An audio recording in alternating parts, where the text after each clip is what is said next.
One of the fascinating things about writing a novel is the creation of the characters that go into it.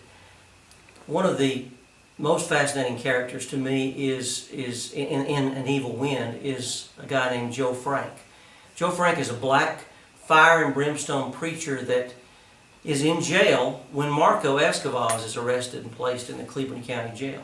Now, Joe Frank is in there on some minor charge, and he becomes a mentor to Marco.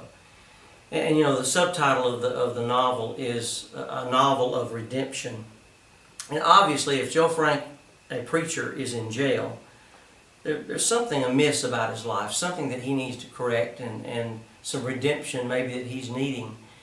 And he ends up, through Marco, ends up getting the redemption that he's seeking. He doesn't realize it at the time, but it is something that is interesting to me. The characters of Marco and the character of Joe Frank, and the combining of those two people who, except for this moment in time, would never have seen each other. A young boy from Mexico who's raised in the Catholic Church, who ends up being on a drug run, charged with murder, and then a preacher. Now, Renee Zellweger had a movie that was about Beatrice Potter. In the beginning of that movie, she said, "You never know where a story will take you. Mine took me here."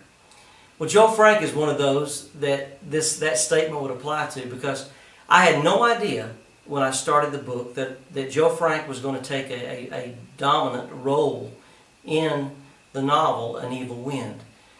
But it was so much fun getting to create his character, and I hope you, the reader, have as much fun reading about him as I did in creating the character of Joe Frank in An Evil Wind.